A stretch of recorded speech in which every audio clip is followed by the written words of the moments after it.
follow behind, but only you are the. Yeah. Thank you. Go ahead, get the barrel. I packed it already.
Gentlemen, can you stop 7 times, please?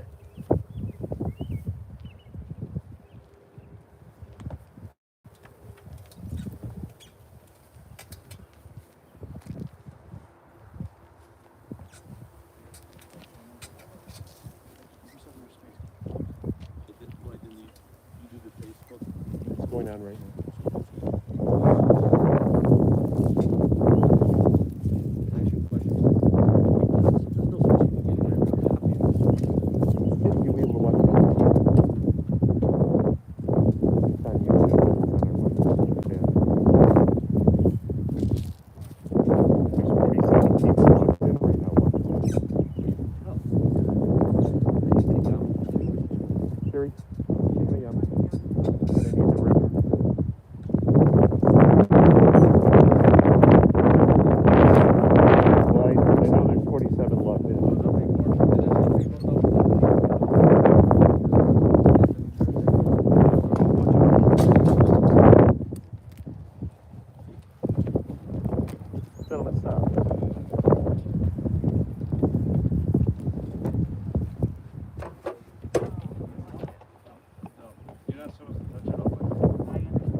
Otherwise, please practice social distancing. You want level?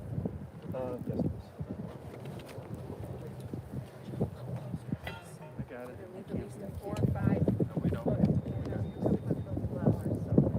Like I'm gonna. I'm okay. Should I bring the flowers anywhere, Lloyd? Should I bring them up? You wanted them up here? Yeah. Yeah.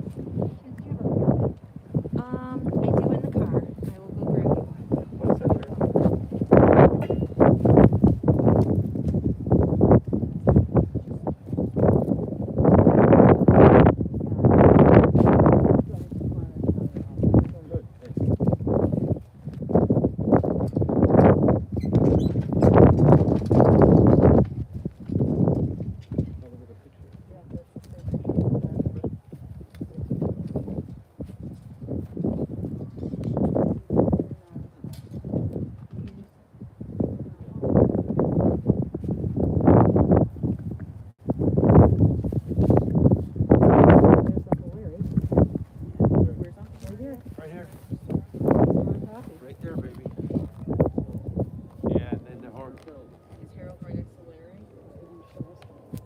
Is over here.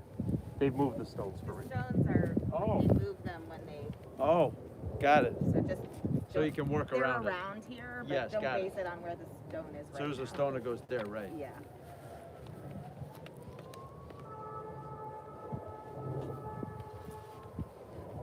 Wait, I assume you want me to keep the mask on during the service? It's up to you. I don't think you have any danger whatsoever. So I can take it off? If you're more comfortable. Are you guys okay if I take this mask off when I'm leading this service? You're going to be, Yes, please. the wind's blowing that way. There's no Okay, wind. as long as you're okay with that, then I'm. So the tape is always facing the microphone? The video's always... No, I'll turn it occasionally. No, I was just wondering. Just wondering for my It's okay. Can you put your Claire cell is phones watching. into silent mode at this time? They have it on a large screen for Okay, her, so she can put the see. paper Yeah. on. Is there a way we can confirm before we just start? did, You actually. did. I Okay. just got a message. Just- Her caretaker is there. And Okay, you are- fantastic. I just want to make sure that we're Thank you. good with her. Yeah, so you can address her directly. if you need Perfect. to. Okay, thank you. The service will be conducted by Rabbi Wendy Geffen.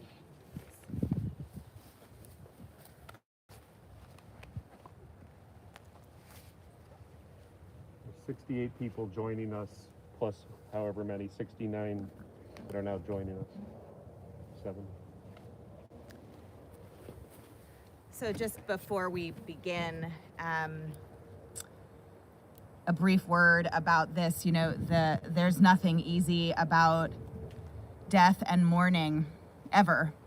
And death and mourning during this time has become especially challenging because the ways we are used to comforting one another are limited to us. We can't hold all of those who are closest to us.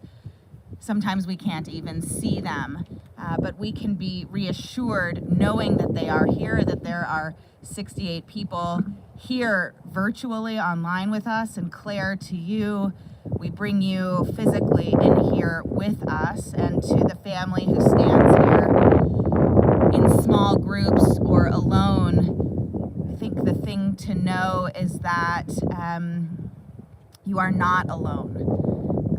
The reminder is to remember that you are loved, you are together, even though physically separated.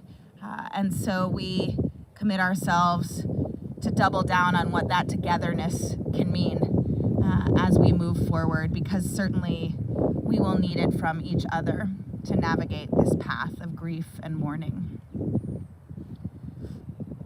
In the rising of the sun and in its going down, we will remember him. In the blowing of the wind and in the chill of winter, we will remember him. In the opening of buds and in the rebirth of spring, we will remember him. In the blueness of the sky and in the warmth of the sun, we will remember him. In the rustling of leaves and in the beauty of autumn, we will remember him. In the beginning of the year and when it ends, we will remember him. When we are weary and in need of strength, we will remember him. When we have joys we yearn to share, we will remember him. So long as we live, he too will live, as he is now a part of us, as we remember him. Death has taken our beloved Al Horowitz. His family and all of those who loved him are filled with grief and loneliness. And we pray that they find comfort and consolation from the community that loves them and from each other. For Al's love that united us in life and which death could never take away. For his companionship that we shared along each of our lives' paths and which continues now through the tenderness of memory. For the countless gifts of his heart and mind that brought such joy and happiness and are now precious remembrances. For all these and more, we give our thanks to God. Adonai ro'i lo echsar. Bino deshe yar bitseni al memenuchot yinahaleni. Nafshi yeshovev. Yancheni b'ma'aglei tzedek l'ma'an shemo. Gam ki elech begeit salmavet lo ira ra ki ata imadi. Shivtecha umishantecha hema yanachamuni. Ta'aroch lifanai shulcha neged sorarai dishanta vashemen roshi kosi revaya. Ach tov v'chesed yirtfuni kol yemei chayai. V'shavti b'veit Adonai la'orech yamim. These Hebrew words are the words of the 23rd Psalm. If you're here with us and you have a pamphlet, the English translation is on the inside page. If you're at home or wherever you are watching us, everyone's invited to join in reading these words in English aloud together as a sign of our presence, our comfort for each other. The Lord is my shepherd, I shall not want. He maketh me to lie down in green pastures. He leadeth me beside the still waters.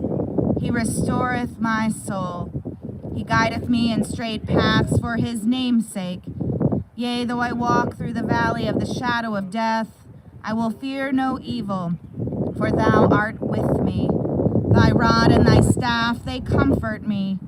Thou preparest a table before me in the presence of my enemies. Thou hast anointed my head with oil. My cup runneth over. Surely goodness and mercy shall follow me all the days of my life, and I shall dwell in the house of the Lord forever.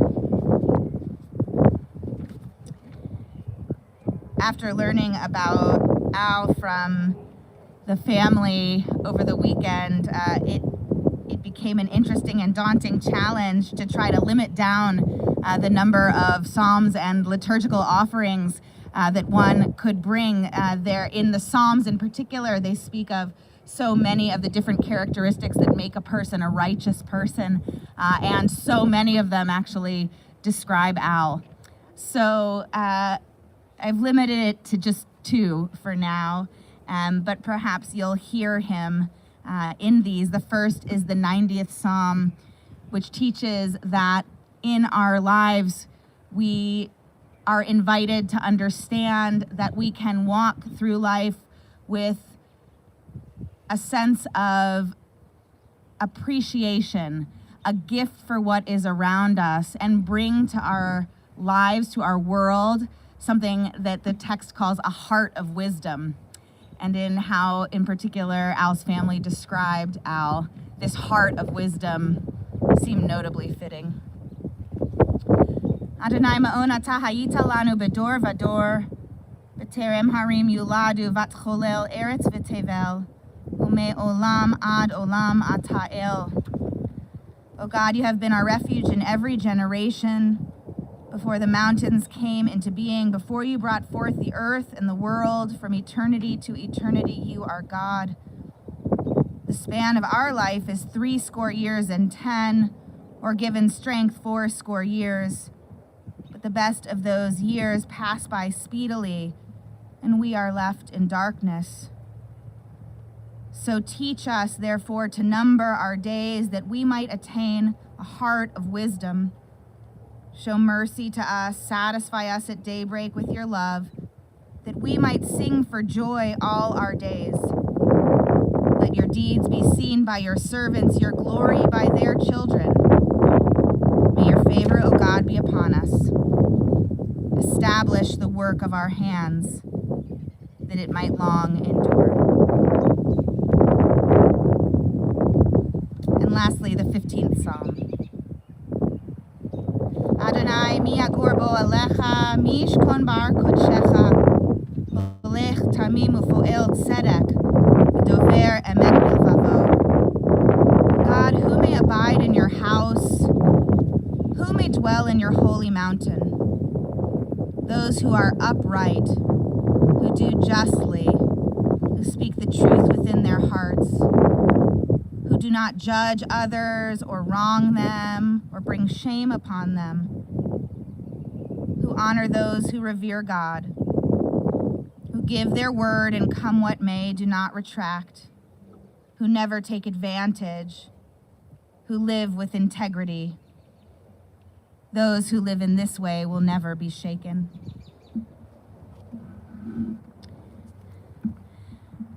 The rabbis of the Talmud taught of 3 crowns: the crown of Torah, the crown of the priesthood, and the crown of royalty. But they elevated a 4th crown. They said a crown of a Shem Tov, a good name, excels all of this. And we know this to be sure. Wealth, health, even life passes away, but a good name, a shem tov, this is eternal, and it lives on forever. We are here today to mourn the loss of Al Horowitz, a man who possessed this shem tov, this good name. In his 91 years of life, Al lived a full and a beautiful life, and the crown of his good name shined most brightly. Al was born to his beloved parents, Joseph and Esther, in Chicago in 1929. He was their middle child, with Harold born 5 years earlier, and Larry, with whom Al shared a remarkably close friendship. He came along 4 years later. Raised in Hyde Park, Al was part of a close-knit family and community. He was conscientious and a good student. He had a tight group of friends, many of whom he remained friends with throughout his life. He loved playing sports. He was involved in many intramural activities, from tennis to basketball, and of course, his favorite, baseball. After high school, he attended college at the University of Illinois in Champaign, graduated with a degree in business in 1951, after which he began his career, first in his family's grocery store, Certified Grocers, and later at M&G Meat Purveyors. He took his professional life seriously, working 6 days a week, really forever. But of course, beyond everything else, nothing mattered more to Al than his family. So let's travel back in history to the time that would change Al's life for the better forever, to when he met his beloved Claire. Although we aren't sure exactly how it was that they met for the first time, we think it was in Chicago, we think it was at a wedding. What we know is that the power of love combined with sheer will is ultimately what brought them together. Al would go from Champaign to Chicago, work in the store there, only to take an overnight train to New York to see Claire for less than 24 hours, just to take the train back and then do the whole thing over again. He was persistent and devoted from the very beginning, something that won Claire over, as she could see how Al would do anything for her and make her a wonderful life. The couple married on November 8th, 1953 at the Belmont Hotel. They settled in an apartment in Hyde Park for a bit. They went from there to Pill Hill, where Al and Claire would create their life together. Then on to 2807 Birchwood in Wilmette.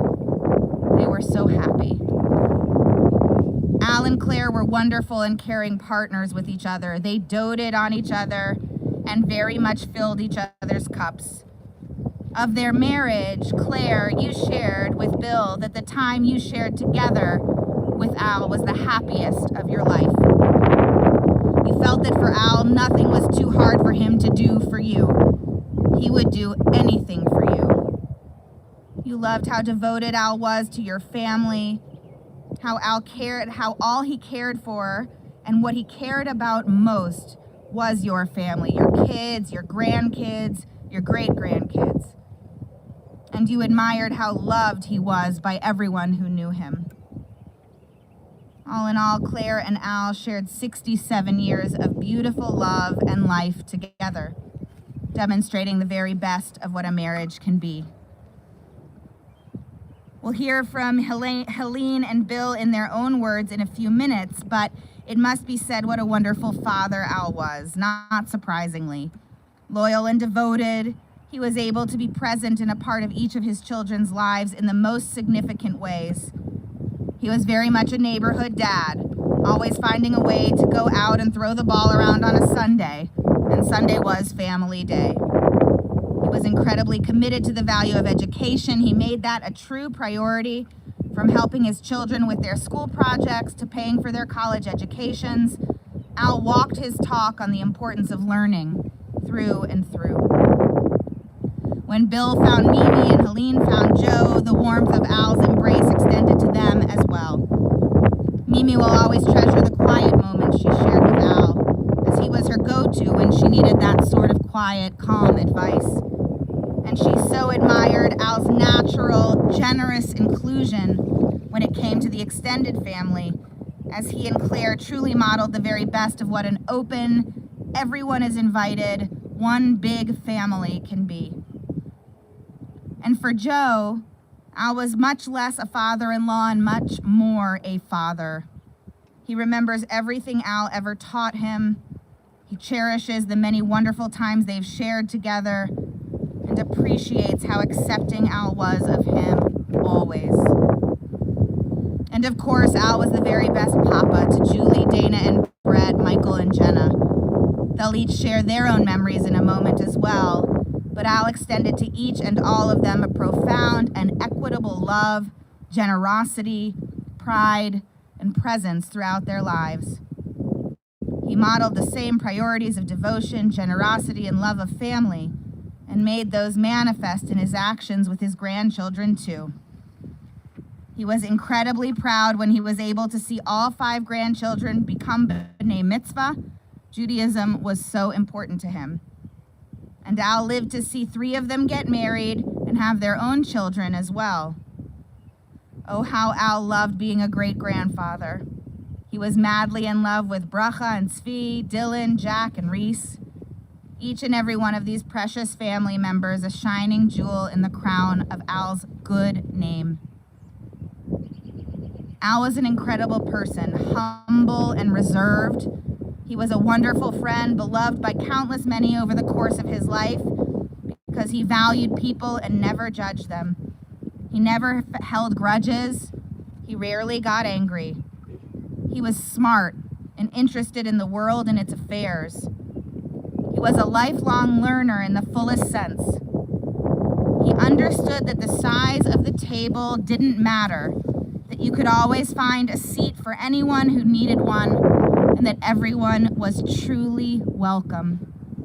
He was honest, generous, and a family man. Jewish tradition teaches that those who have passed away from us live on, and they live on in our memories.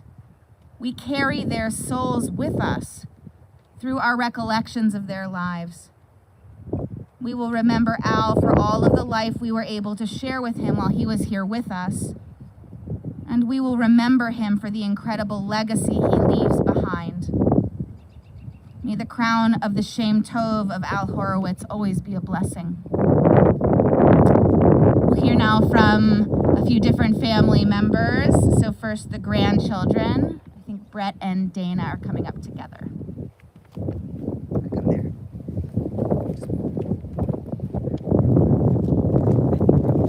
If you're in the same household, don't not stay apart.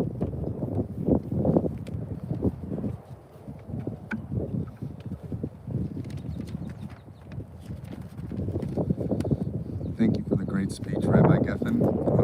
I want to start my speech by addressing the elephant in the room. We were not in the midst of the strangest time in our lives. The crowd at my papa's service would be larger than even the crowds at Trump's inauguration. He was a very special man, to say the least, and has touched the lives of countless people. He taught me and the rest of my family many invaluable lessons, which we will carry for the rest of our lives. My papa and Nana truly equal 2 halves of a whole. For 68 years, Papa doted on Nana. Papa would always say, "Everyone knows the Jevers," a line that would get a lot of airtime due to the constant busy signal you would get when trying to call their house. I think everyone can agree, while everyone knows the Jevers, nobody loved the Jevers like my papa did. The only thing that came close to my papa's love for my Nana was his love for his family. He made every family occasion special. He was the true patriarch of our family. He treated us to big family dinners at Wildfire in the Glen. Over these meals, he preached a huge life lesson. Steak stands on his own. No ketchup, and don't even get him started on the add-on of Parmesan crust. Papa would show his love in various ways, from being able to throw the highest pop fly in 1958 McCraren Road history, or giving a goodie bag full of my personal favorites. I can say honestly, I've gotten so many steaks, Sweet Baby Ray barbecue sauces, and Skippy chunky peanut butter jars from Costco. I had to regularly have grilling parties just to keep my freezer from overflowing. Rarely did a grandchild's basketball, hockey, baseball, tennis, or soccer game go by without Papa's attendance. He made it a point to be present every chance he got. He was always thinking of the family in one way or the other. clearing his schedule to watch our elite athletic skills, slipping us $20 bills when we visited, or buying us our special Costco items. This is a man who was a lifelong Cubs fan, which, let's be honest, has been much more thin than thick. And against all odds, I consider myself lucky enough to be able to watch a Cubs World Series victory with my papa and dad together, something I will never forget. While sharing sporting events and getting a lifetime supplies of the necessities was great, the most important thing Papa gave me was the knowledge that family is more important than anything, and you should be there to support them no matter how tough that may be. One standout lesson I have taken from my Papa is tolerance and acceptance. I have never seen him angry at anyone. He was accepting of others and always supportive of the people who were lucky enough to call him their friend or family member. My father has admirably carried the title Papa with his grandchildren. Love and affection is tangible whenever Dylan, Jack, and Reese are with my dad, their Papa, who learned all the tricks of the trade from his father, affectionately known to them as Two Papa. I know my sisters are doing a remarkable job raising their families just how Papa taught them, with generosity and love, and making sure to be present in the moment. I only hope that one day I'm blessed to carry on the Horowitz name, and I will try to honor him as much as possible. Papa, I promise you, we will live every day in honor of you. We love you, Papa.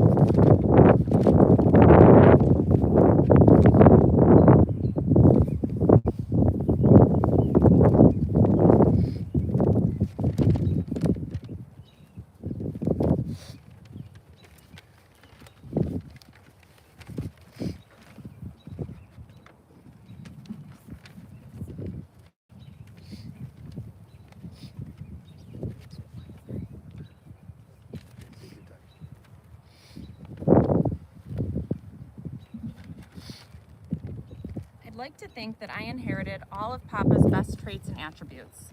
His sense of humor, and most importantly, ability to make himself laugh whenever telling a joke, his love of learning, his spectacular singing voice and dance moves, we all know that Noki dance, his admirable work ethic, his ridiculously good looks. Papa boasted about those baby blue eyes and the perfect hands that never touched a set of dirty dishes. His focus on health and wellness, his dedication to his successful marriage, and his unwavering devotion to his family. If I embody even half of these, I would say that's something to be proud of. In reflecting on my Papa's life, his values that stand out most to me are education, love, and above all, family. Education. Anyone who knew my Papa knew that he had a strong set of morals and values, specifically about education. He instilled his love of learning in each of us. He instilled his love of learning in each of us by asking how we were doing in school, taking us to Barnes & Noble for new books, and encouraging us to always do our best. As a child, I remember Papa being eager to discuss what he was reading, the new things he learned on the computer, and current events. In his later years, he was part of a lecture series and a discussion group that met weekly at Baker Square.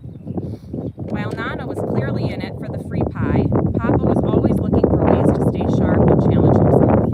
More recently, even as it became difficult for Papa to hold a book, he was determined to sing Reese a song or read her a story during our visits. Papa, I'm grateful that I share your love of learning, and as a parent, I can only hope to help foster it within Reese. Love. My grandparents and I got married during the same November weekend, and while they have a few years on me, 64 to be exact, the lessons that I have learned from them will last a lifetime. Anyone who knows Claire and Al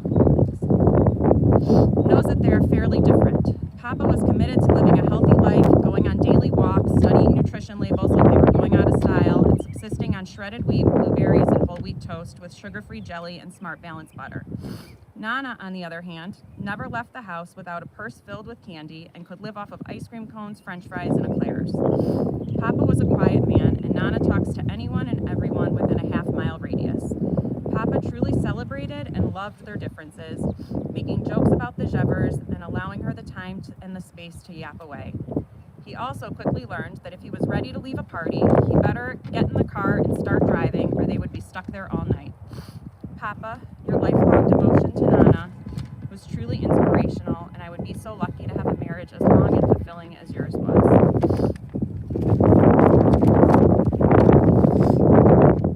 Family. It's no coincidence coincidence that the majority of my childhood memories revolve around time spent with Nana and Papa and the Boyers. Papa had a special way of bringing everyone together. We shared sleepovers at 2807 Birchwood, where Papa would pretend not to notice Nana trading us candy for back rubs, and countless winter breaks in Pembroke Pines, Florida. Papa took us to buy new sneakers every year, regardless of the fact that my athletic career ended in 5th grade with ASO soccer, and I definitely did not wear out my gym shoes. He piled all 5 grandkids in his Cadillac, double buckled of course, for plays at the Marriott Lincolnshire, and he knew the names of all of our latest hobbies, close friends, and significant others. Papa was there for my bat mitzvah, my 8th grade, high school, college, and grad school graduations, my engagement night and wedding, and Reese's birth and baby naming.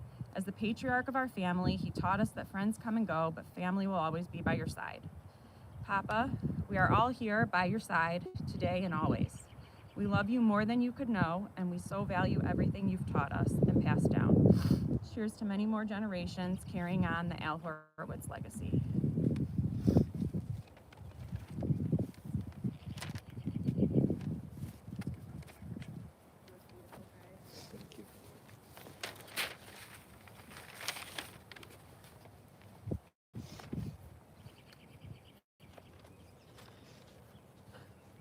I have had the privilege of 36 years of Papa Al in my life.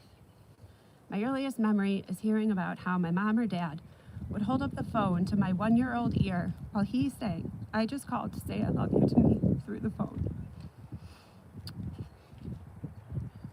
My favorite memory is dancing with him to Stevie Wonder's "I Just Called to Say I Love You" at my wedding. He sang every single lyric the whole time we danced. My most recent memory of Papa is from late last week when a nurse held a phone to his ear so I could say, "Papa, I just called to say I love you," and share that Matt and Dylan and Jack love you too. Now that I have a family of my own, I am charged to follow the values my Papa exemplified. The values he instilled were a love of family, a gentle devotion to one's friends, and an appreciation for each moment family and friends are able to spend together. These values were rooted in Shabbat dinners and holidays celebrated at 1958 McCraren Road, and have blossomed as I began hosting my own holidays in my apartment in the city and then in my home in Deerfield. My Papa would always insist on paying for the brisket and many meals I bought. A patriarch who relished in the family all being together. I am honored to be able to continue to instill these values in my family. I can honestly say my siblings and cousins are my best friends. I know I am passing along these values to the next generation because of how Dylan, Jack, and Reese love one another and play when they are together, something Papa loved to see every chance he got. As a parent, I prioritize love and cherish my family and extended family. This past January, we hosted a 4-generation birthday party, spanning Jack turning 2, Dylan, Aunt Helene, Papa Bill, and 2 Papa's 91st birthday. As Papa's posterity, the best way we can honor his life is by being the best spouse, parent, daughter, granddaughter, sibling, cousin, and friend we know how to be. Papa, I promise you, we will do that. We are your legacy, and you live on through us. Michael?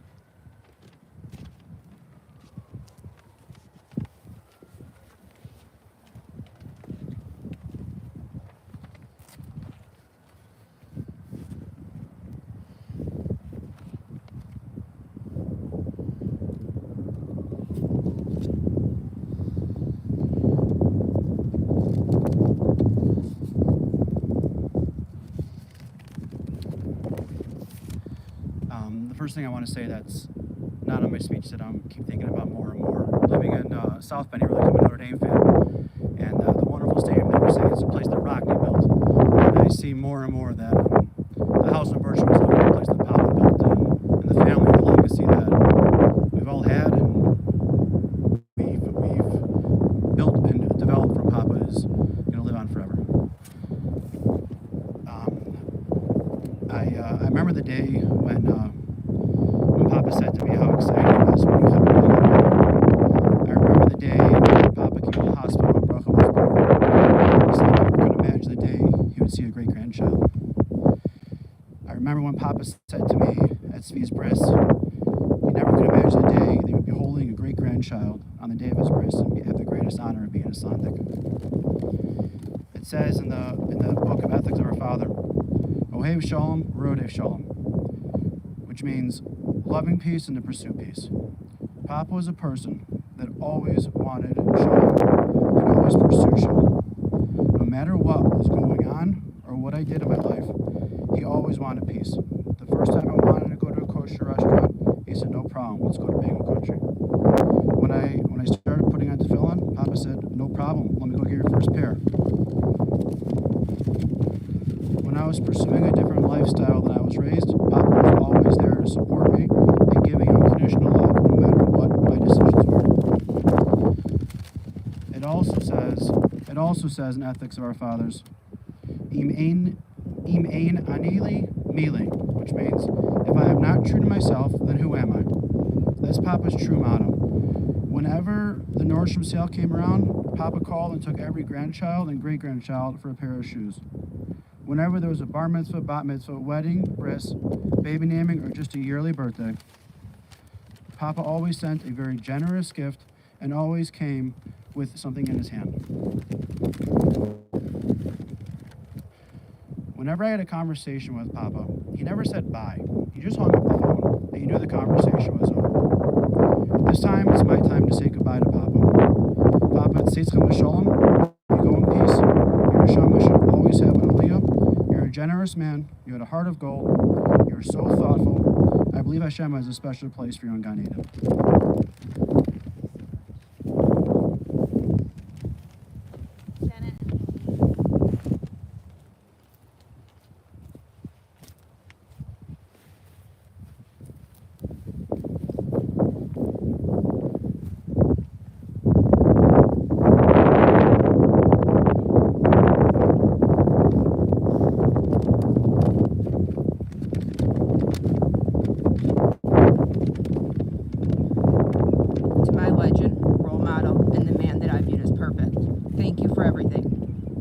Will be remembered and every phone call will be cherished, as I was always proud to share my accomplishments, big or small, with you. From making a team, getting an A on a test, running a race, or calling to go over a Chicago sports team winning a game. You were the first person I called when I got into your alma mater, and I knew instantly that you would come for a visit, which was the best day in college. You always knew how to make me feel important, and I know I wasn't alone with that feeling. You loved taking all your grandkids out, and you were constantly educating and spoiling all of us. You showed us different hobbies that you loved, but you always wanted to do things that we loved as well. We both had a love for sports, and when I was a middle schooler, I was an aspiring WNBA player. You took me to the Big Ten Conference Tournament where I felt like I'd won the lottery. As my mind was constantly dreaming about basketball, you gave me the opportunity to watch a full day of college basketball. Seriously, what more could a young baller want? Thank you for constantly making all my dreams come true. Papa, thank you for teaching and instilling in me that being kind always wins. To stay calm under pressure. Never judge anyone. Always give people a second chance as people make mistakes. Listen more than you talk. Be generous to all. Always remember that friends hold special bonds, but family is and always will be everything. Papa, I promise to continue all of these traits and will forever carry on Papa's legacy. I love you.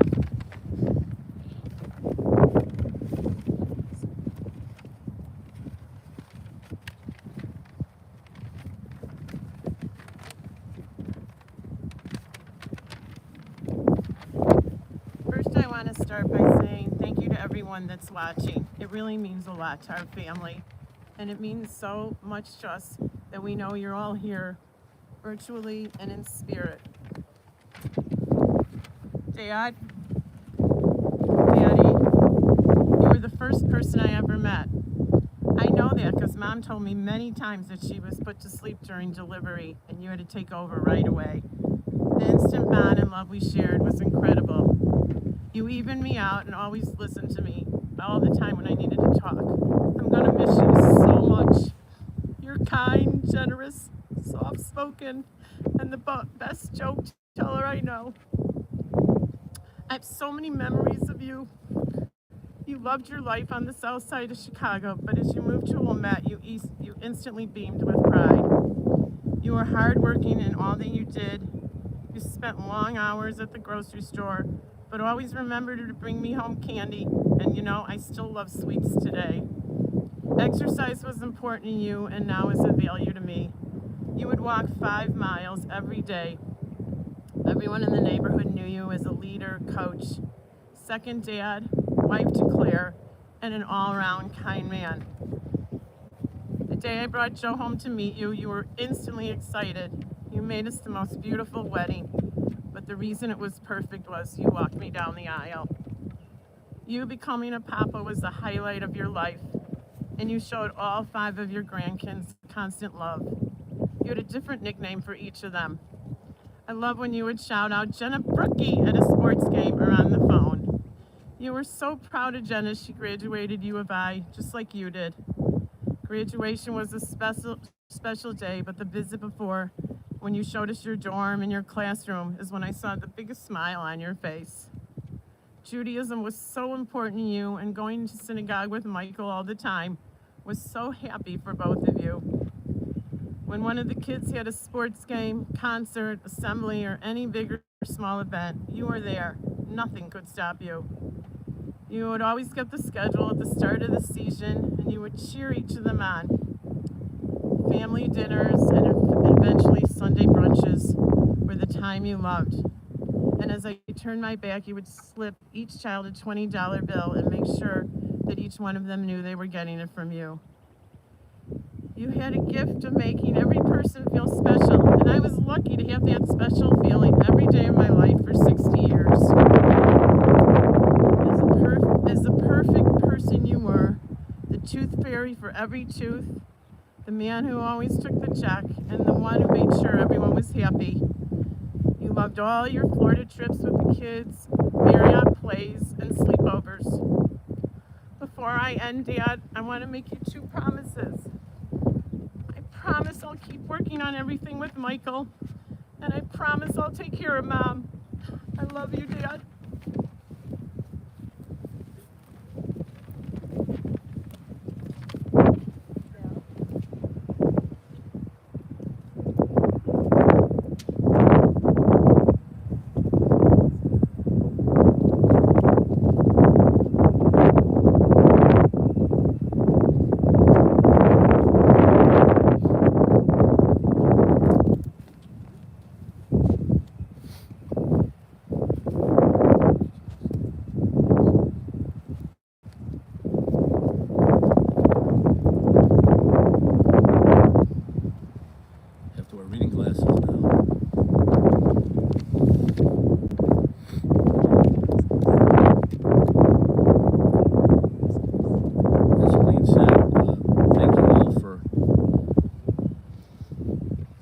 Watching this service for my dad. Mom, we love you. I know you, especially to you. Rabbi Geffen, thank you from the bottom of all of our hearts for being so involved. As you know, I enjoy public speaking, but I know these next few minutes will be harder than any other speech I've given. Thank you for watching this service again. A tribute to my dad, Papa, and to Papa. I'd like to give thanks to Ron and Walter. Both have been extremely helpful to my dad and Mom. I want to thank Doctors Weiner, Greenspan, Bregman, Dr. Friedman, Levine, and Katz for taking care of my dad for many years, as well as listening to him about his many ailments. He was so appreciative of all of them, and truly each doctor had a special relationship with Dad and Mom. My dad was raised in Hyde Park with Poppy Joe, Grandma Esther, Uncle Hal, and Uncle Larry. Hal and his brothers were like the 3 musketeers. They were close growing up, and as each married, their wives became sisters. They lived near each other through their lives. It's appropriate to know that my dad passed away 30 years to the day of my Uncle Larry, my dad's younger brother. Dad attended Hyde Park High School, moved on to U of I, and was truly a proud Illini. He was even happier when my niece Jenna attended school there. As Helene mentioned, he loved showing us where he lived when we all went on that special day for Jenna's graduation. Dad was introduced to his future bride, who then lived in the Bronx with Aunt Julie and Uncle Ted.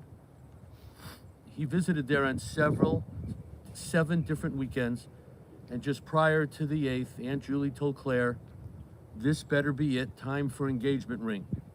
And so it was. They married in 1953. I arrived 2 years later. Mom and Dad lived on the south side, Ridgeland Avenue. Dad worked in the grocery business and had the pleasure of working with his father, my Poppy Joe. Dad loved working with his father, and he loved the grocery store. When Poppy Joe retired, Dad continued on for years. Once Dad sold the store, he went to work for a close friend in the meat business. Dad ran the business and treated it like his own. My folks loved their life on the south side of Chicago, and it was a tough decision to move to Wilmette in 1968. The folks lived in the Wilmette house from 1968 to 2015, 47 years. Helene and I have so many great memories of our teenage years in Wilmette.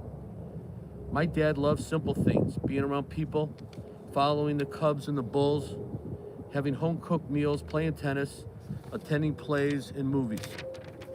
When I attended Drake University and was a sports reporter for a local radio station, my dad insisted to listen to me on the air each weekend.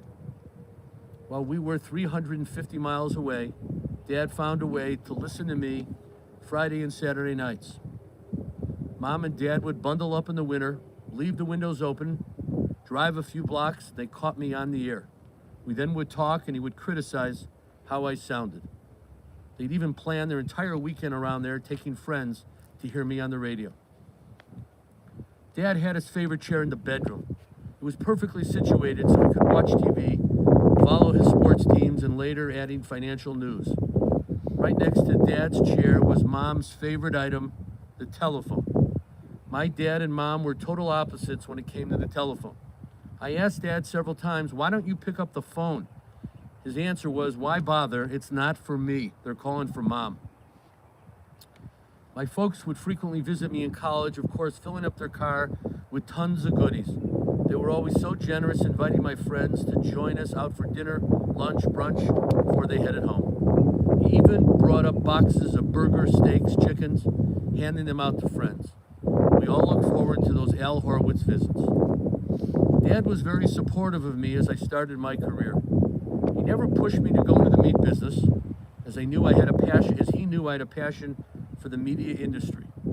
As I met Mimi, got married, had Julie, Dana, and Brett, Dad was with us every step of the way. He was a presence in so many average and special moments in our lives. Mom and Dad were happy and fulfilled as our family grew. When Helene and Joe married, had Michael and Jenna, and through all the years we were raising families. Not quite 5 years ago, as a family, we made the tough decision to move our parents to Brookdale. While Dad was quite disappointed about taking out of his palace in Wilmette, he quickly realized that his next step was the right one. What made my dad happy was seeing how quickly and comfortable Mom transitioned to life in their new home. The Sunday brunch was a bonus. His favorite Sundays when all the kids and grandkids would join Mom and Dad. Dad, in his quiet way, touched so many lives. I have received so many notes, calls, and text messages recognizing how meaningful my dad was, and I would just like to share a few.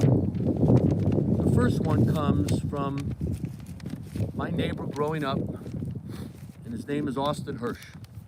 I've known the Horowitz family since 1954 when I was 6 years old. Not only did we have the proximity of being next door neighbors, but we had the pleasure of becoming dear friends. The bonds formed at 8960 and 8956 Ridgeland, having lasted a lifetime in good times and bad times. My mother and Claire spoke daily through the common windows, and the geographic separatists later in life through the phone. We together were participants in all significant life cycle events. Al led an exemplary life. He was the consummate family man. Al had the important values in the right order, treasuring his wife Claire, son Bill, and daughter Helene, in-law children Mimi and Joe, loving his grandchildren and great-grandchildren. Al was a devoted son, brother, and uncle. He was a very hardworking, successful businessman running a family-owned certified grocer. He was an advocate of long walks and healthy lifestyle. Al exemplified the all-American dad, teaching me how to throw a baseball. Later in life, taught me how to astutely invest in the long term. He was a mentor and a friend. He's an example of a well-led life. We will miss him dearly. I mentioned my Uncle Larry before, and Larry has a son, daughter, and a note from Philip came to me that said, "My memories of Uncle Al and soul brother Al are many things that come to mind. Al used to bring me a box of hot dogs and burgers to my dorm. I will never forget it. The recent times having brunch with my uncle, occasionally catching a Cubs or Bears game, were so meaningful. Mostly I remember how he and Aunt Claire checked in almost daily after I had my recent car accident. These calls were so appreciative. I felt like it was my dad checking in on me. Tearing up as I write this, I'm very grateful, Cousin Philip." I grew up with Dr. Ricky Katz and his family. Our families will always be grateful that Al was part of our lives. He was a wonderful friend to our mother, Marilyn Kaplan. Since kindergarten in Hyde Park, their friendship continued in South Shore Valley, where we lived 2 blocks from each other. There, he befriended our father, Morty, who also grew up in the grocery business. When Dr. Katz lost his father in 1966, he was a great comfort to my mom and my entire family. Later at Brookdale, Dad and Mom continued to look after his mother, Marilyn, and bring joy to her life. Al was the definition of a mensch. We will all miss him so much. I received a text last week from Brian Katz. My father had a very, very close friend named Gil Katz, who unfortunately passed away way too young. And Brian totally was broken up when my father passed away. He said, "I feel like I'm losing a second father." And lastly, I've written my dad a letter. And thank you all for listening. Dear Dad, as difficult as this moment is, I want to frame my words as a thank you and to celebrate you, Dad. As a little boy, you taught me from right from wrong. You and Mom set the values in place to both Helene and me, encouraging us not to just complete our homework, but to plan and achieve goals. You repeatedly told me, just do the best you can at whatever you do, and you'll be successful in life.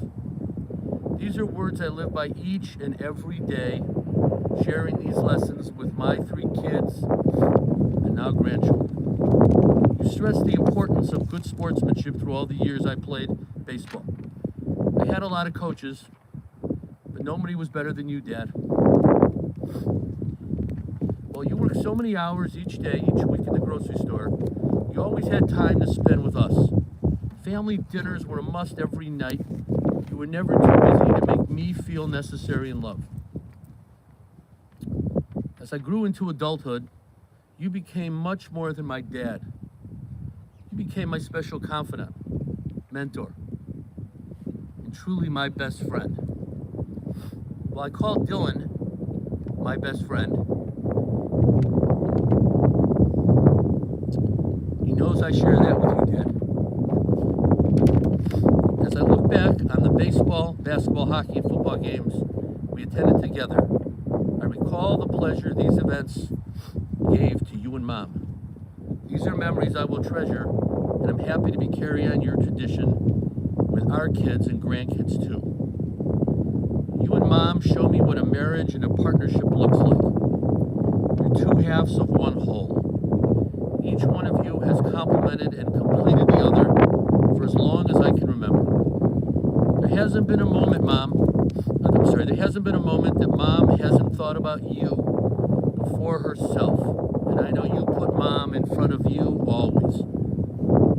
You painted a beautiful picture of what happy life looks like, and I thank you, Dad, and you, Mom, for that. Dad, no one loved a family dinner more than you. The countless Friday nights we shared, so many holiday dinners you insisted on paying for the brisket and chicken that we all enjoyed. One of the special memories your grandchildren shared was running up to the rooms to find a $20 bill hanging from a ceiling fan or somewhere where they had to find it. You should know, Dad, that I continue to do the same tradition with Dylan, Jack, and Reese. About 2 months ago, after a Brookdale brunch, I asked my dad, tell me about a few of your favorite songs. I gather he thought it was a strange question. I didn't have it planned, it just came out of me. And he simply said, you know, I actually do have a couple of songs. He said the first one, I was listening, sorry I'm not that good in speaking French, was Je me veux beaucoup, a famous post-war French song. Dad sang it in a special way, creating the name for Mom that Brett touched on, as we all know, Jev, or the Jev. I have another song. So what's that, Dad? You all know the way Dad loves to dance. May I tell you, Dad dances a lot better than the speaker here. The other song he said was, I just called to say I love you. That song became part of his repertoire when his first grandchild was born. He sang it hours after that September day. You danced to that song at her bar mitzvah and again at her wedding. Those are my dad's two favorite songs. I'll continue to live my life through your many lessons and love. Thank you for all the happy memories and moments we all shared here. You're the best father any child could have wished for. Rest peacefully, Dad. On behalf of my whole family here, we love you. Everybody listening, thank you. Please, please, please take care of my mother. Thank you all.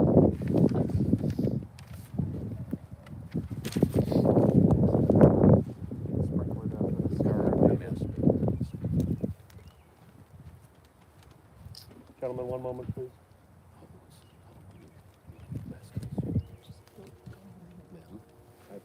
Colleen, after Bill does, I'm going to have you. Yeah, but we have to do the burial.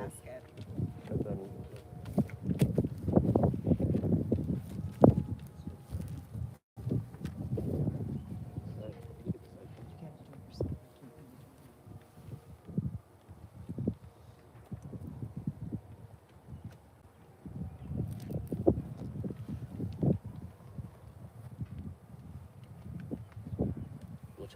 Just take the earth and sprinkle it into the Star of David so it doesn't blow away.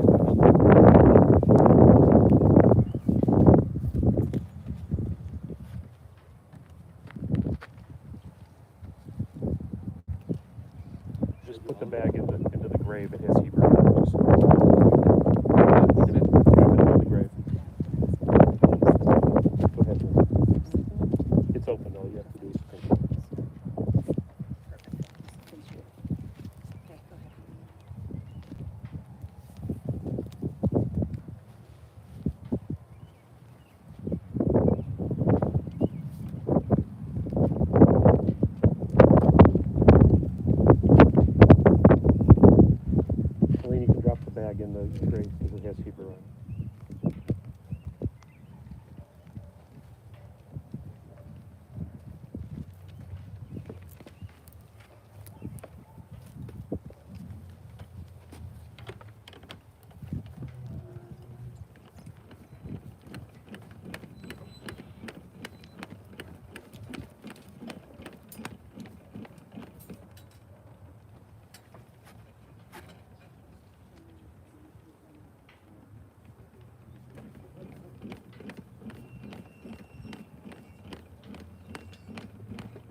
In the Jerusalem Talmud, it teaches us that monuments need not be erected for the righteous, that their deeds are their enduring memorials.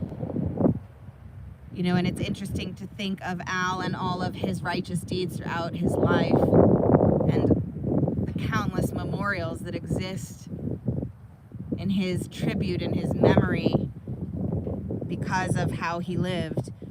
But in particular, I think it fitting simply to say that certainly his family, those of you he loved most, you are his enduring memorials. You know, it is you who live out his legacy. And there's something deeply comforting and abiding in that idea.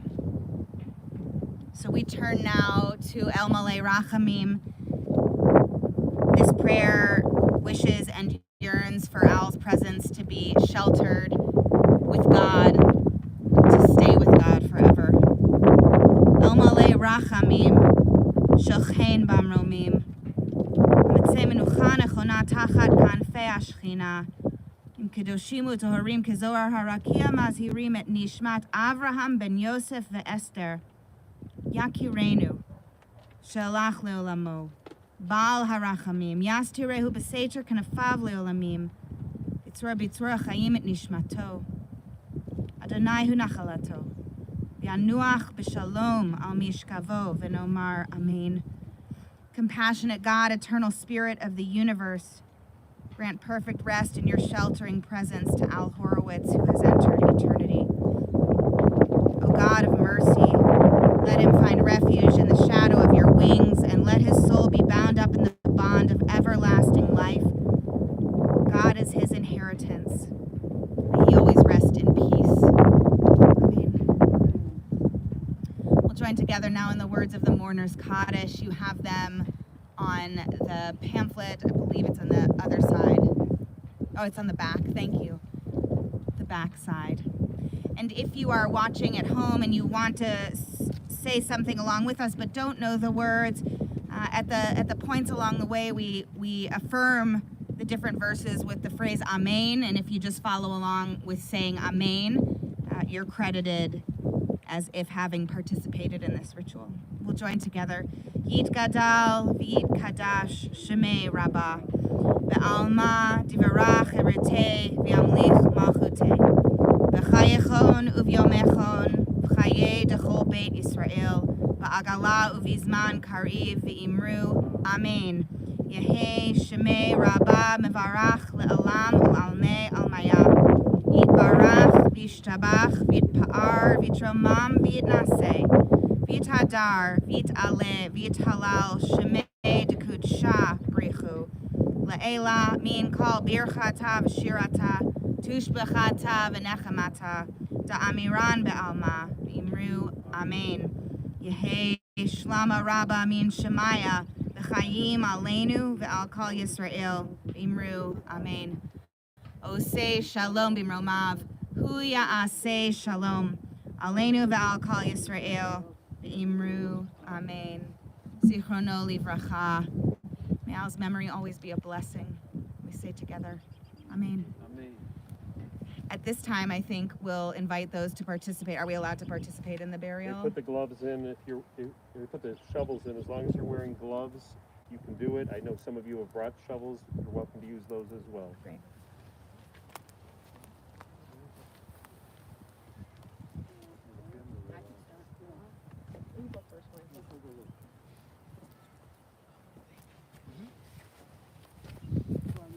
Probably go on both on different sides and do it.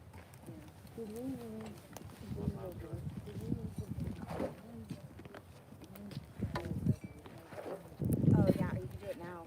Why don't you do it before you put earth in the grave? Do you have your ribbon on you? No, I have the ribbons here. Oh, okay. So you know what? Why don't you grab one? Give me one moment because I got something I'm trying to do for you. Well, you can do it at home, but I think like we're at the cemetery. Why don't you do it here? Voice on.